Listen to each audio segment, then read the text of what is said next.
Avant de passer au sujet des prières, nous allons méditer dans le livre de Psaumes, chapitre 22, à partir du verset 9, j'ai dit, « Recommande-toi à l'Éternel. L'Éternel le sauvera, il le délivrera puisqu'il l'aime. Oui, il m'a fait sortir du sein maternel.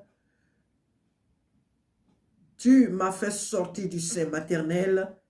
Tu m'as mis en sûreté sur les mamelles de ma mère. Dès le sein maternel, j'ai été sous ta garde. Dès le ventre de ma mère, tu as été mon Dieu. » Alléluia. Ce psaume a été écrit par David. Alléluia. Il dit, recommande-toi à l'Éternel. L'Éternel l'aime, l'Éternel plutôt le sauvera.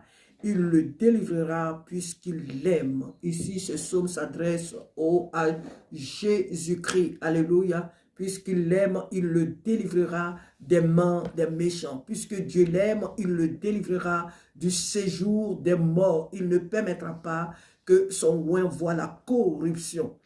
Et ici, la mère est beaucoup mise en avance. Ici, la reconnaissance de ce que Dieu a fait pour lui au travers de sa mère.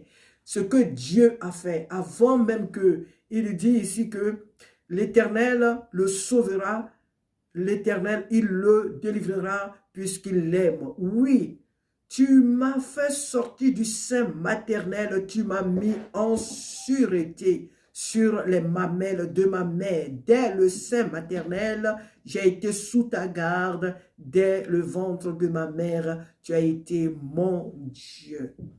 Donc ici, David qui écrit ce psaume reconnaît que depuis même les entrailles de sa mère, comme Dieu le dit de Jérémie, il reconnaît que Dieu, non seulement il a été choisi par Dieu, mais ce Dieu qu'il a choisi l'a depuis longtemps protégé.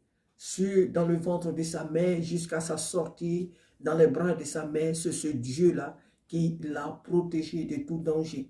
Et ce Dieu-là a été son Dieu depuis même le sein de sa mère. Ce Dieu a été toujours son Dieu. Voilà pourquoi il ne se détourne pas de lui. Même quand il est dans des problèmes les plus catastrophiques, même comment on peut les appeler encore problèmes, déjà c'est problème, mais quand il est vraiment en danger, il ne manque d'invoquer ce Dieu, il ne manque de l'implorer, il ne manque de l'appeler au secours, parce qu'il n'y a que lui qu'il connaît. Depuis la sortie du sein maternel, c'est ce Dieu-là qu'il connaît. Il n'a jamais été voix des devins, il n'a jamais été voix des féticheurs, il n'a jamais été voix de n'importe quoi, des choses de ce monde. Il ne s'est jamais incliné devant des statues, il n'a jamais adoré aucune divinité, il ne s'est jamais prosterné devant Baal ni les Molochs. Mais ce Dieu a été toujours le Dieu d'Abraham, d'Isaac et de Jacob. Le Dieu créateur du ciel et de la terre a été toujours son Dieu. Celui que lui a montré son Père.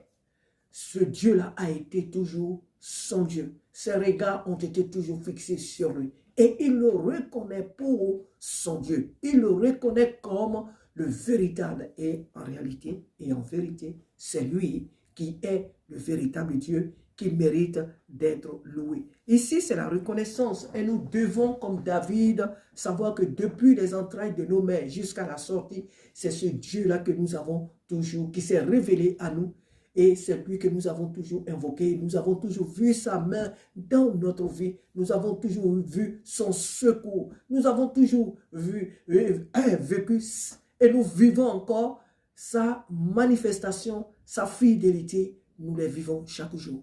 Il n'y a pas de Dieu comme lui. Il n'y a pas de Dieu comme Jésus-Christ. Il n'y en a pas. Les autres ne sont que des idoles. Des choses que Jésus a créées. Du fer, du métal, du bois. Mais bien beaucoup d'autres choses, les montagnes, les rivières et tout ce que les gens, devant quoi les gens se prosternent, tout cela n'est que l'ouvrage des mains de l'Éternel. Les esprits méchants sont venus entrer dans ces choses-là et les gens s'y prosternent, ils adorent. Mais ils doivent comprendre que Jésus-Christ seul mérite d'être adoré. Ce Dieu-là, il nous a toujours gardés, il nous a toujours protégés. Et ce soir, nous sommes là encore pour l'invoquer. Ce soir, nous sommes là encore pour le louer. Pourquoi? Parce que nous savons que celui sur lequel sont fixés nos regards, il est l'unique qui libère, qui délivre, qui restaure, qui console. Il est le Dieu des prodiges et des miracles. C'est lui le créateur du ciel et de la terre. C'est lui qui a donné Jésus-Christ mourir pour nous, pour que nous soyons sauvés. Alors depuis les bras de nos mères, depuis la sortie des entrailles de nos mamans, jusqu'à aujourd'hui, c'est ce Dieu-là que nous connaissons. Et nous ne ferons pas autre chose. Chaque jour, chaque nuit, chaque instant de notre vie, de l'invoquer, de le célébrer, de le magnifier et de fixer constamment nos regards sur lui. À lui seul soit ce soir toute la gloire. Parce que ce Dieu-là, non, il ne nous abandonnera jamais dans la corruption. Il ne nous abandonnera jamais. Il ne permettra pas que nos yeux voient ce qui n'est pas de lui. Il ne permettra pas que ce qui n'est pas de lui triomphe de nous. Il ne permettra jamais que ce qui n'est pas de lui, les projets qu'il n'a pas pour notre vie, que l'ennemi concorde autour de nous, ces choses-là triomphent de notre marche avec lui, triomphent de notre foi, triomphent de notre salut. Jamais. Il nous gardera toujours. Il nous protégera toujours. Au milieu même des épreuves les plus, je ne sais pas, les plus coriaces, ce Dieu sera là toujours pour nous garder, pour nous protéger, pour nous délivrer.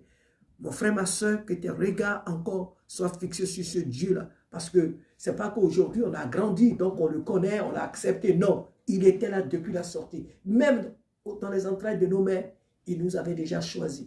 Et à la sortie, c'est lui qui nous a protégés jusqu'à aujourd'hui et c'est lui qui nous protégera. C'est lui qui mérite d'être glorifié, c'est lui qui mérite d'être servi, c'est lui qui mérite d'être honoré, c'est Jésus. Alléluia. Que toute la gloire lui soit rendue parce qu'il est un Dieu fidèle qui nous aime. Amen. Amen. Amen. Alléluia.